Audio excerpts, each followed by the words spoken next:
આપણે activities 2B માં શીખીશું. એક્ટિવિટીઝ 2Aમાં આપણે ઉંદરની વાર્તા અને વિવિધ વ્યવસાયકારોની વાર્તા સાંભળીશું. હવે એક્ટિવિટીઝ 2Bમાં જૂથમાં કામ કરો. આ વાર્તામાં કેટલાક વાક્યો વારંવાર બોલાય છે તે વાક્યો શોધો. આપણે આ વાર્તામાં કયા વાક્યો વારંવાર બોલાય છે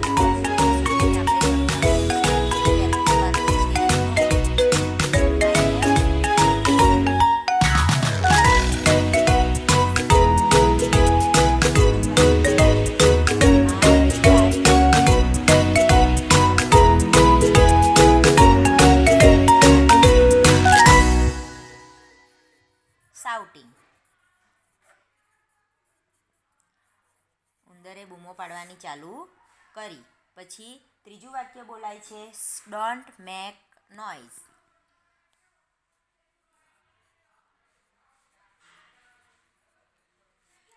ડોન્ટ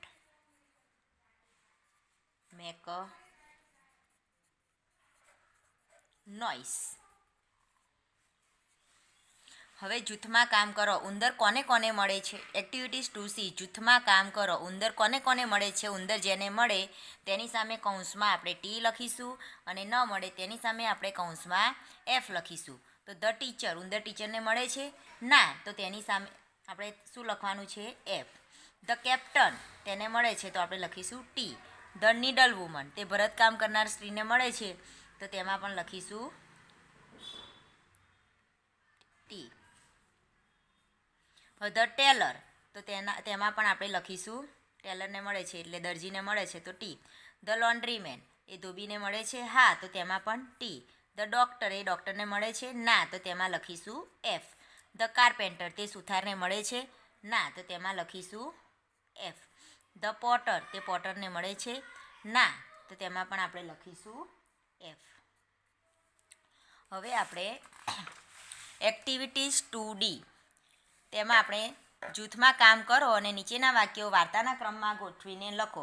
તો આ જે 5 વાક્યો આપ્યો છે તે આપણે એક્ટિવિટીઝ 2Aમાં વાંચીને જે ક્રમમાં આવતા હોય તે આપણે ક્રમમાં વાક્યો લખવાના છે. તો પહેલું વાક્ય શું આવશે? The mouse found. બીજું વાક્ય છે એ પહેલું આવશે. The mouse found a piece of cloth.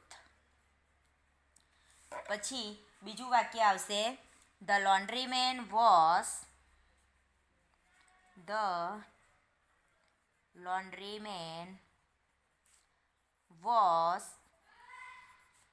And iron the cloth. એના પછી ત્રીજું વાક્ય આવશે the tailor stitch the cap. The tailor stitch the cap. હવે ચોથું વાક્ય આવશે the needle woman decorate. The needle woman decorated the cap with the golden lace and a rose. પછી છેલ્લું વાક્ય આવશે the captain of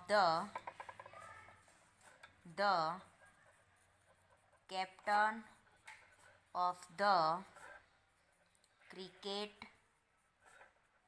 team did not exchange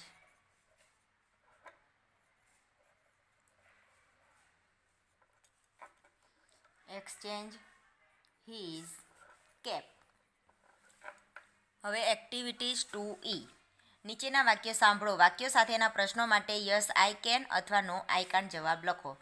તો the laundryman can wash and iron the clothes. તો ધોબી કપડાં ધુએ છે અને ઇસ્ત્રી કરે છે. શું તમે કરી શકો છો?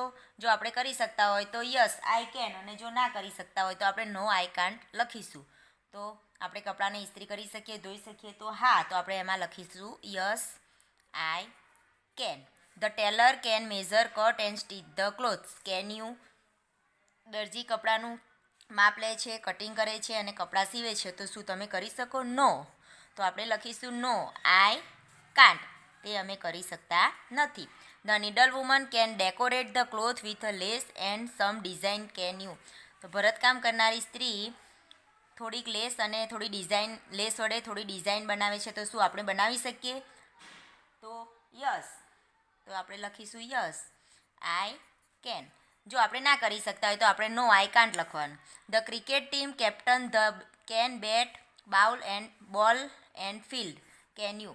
The cricket team captain can bat bowl and field, can you? તો આપણે ક્રિકેટ ટીમના કેપ્ટન બેટિંગ કરી શકે છે, બોલિંગ કરી શકે છે, ફિલ્ડિંગ કરી શકે છે, તો શું તમે કરી શકો? યસ. હા, આપણે કરી શકીએ. તો લખવાનું yes, I can. I can read Gujarati, Hindi, Sanskrit and English, can you? તો હું ગુજરાતી, હિન્દી, સંસ્કૃત અને ઇંગ્લિશ બોલી શકું છું, તો શું તમે બોલી શકો છો? તો નો, આપણને સંસ્કૃત ભાષા હજુ આપણા ધોરણમાં આવતી નથી, એટલે આપણને આવડતી નથી. ઇંગ્લિશ હજુ આપણને થોડુંક આવડે છે, તો આપણે અહીંયા લખીશું નો, આઈ કાન્ટ. હવે ઉંદર કોને, એક્ટિવિટીઝ 2F, ઉંદર કોને મળે છે જાણો. ઉંદરને બીજા શા કામ પડે તે માટે કોને મળે જૂથમાં કામ કરો અને લખો. તો the mouse wants to build a house for him, wear will he go? તો ઉંદરને ઘર બનાવવાની ઈચ્છા છે, તો હવે તે ક્યાં જશે? તો to the engineer, to the Mason, to the carpenter કે ટુ ધ બેંક મેનેજર? તો તે એન્જિનિયર પાસે જશે, તો આપણે એન્જિનિયર ઉપર ટીક કરીશું. The mouse wants to eat fruit, where will he go? તો ઉંદરને ફળ ખાવાની ઈચ્છા થઈ છે, તો તે ક્યાં જશે? To the cook, to the fruit seller, to the grocer, to the utensil seller, to the મંડપવાલા? તો એ ફ્રૂટ વેચનાર પાસે જશે. તો એવી જ રીતે આપણે અહીંયા ત્રીજું વાક્ય બનાવવાનું છે. તો ધ માઉસ વોન્ટ્સ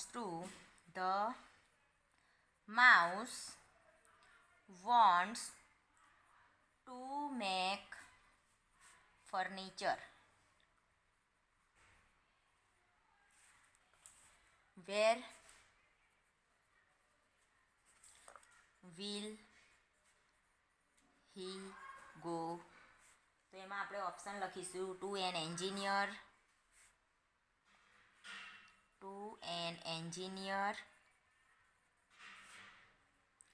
પછી ટુ એ મેસન, ટુ એ કાર્પેન્ટર,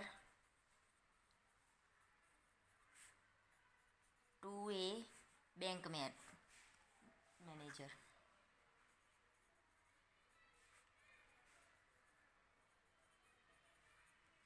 તો આમાંથી ઉંદરને ફર્નિચર બનાવવું છે, તો તે કોની પાસે જશે? એન્જિનિયર પાસે, મેસન પાસે, એન્જિનિયર પાસે, કડિયા પાસે, સુથાર પાસે કે બેંક મેનેજર પાસે? તો તે જશે સુથાર પાસે. અસ્તુ.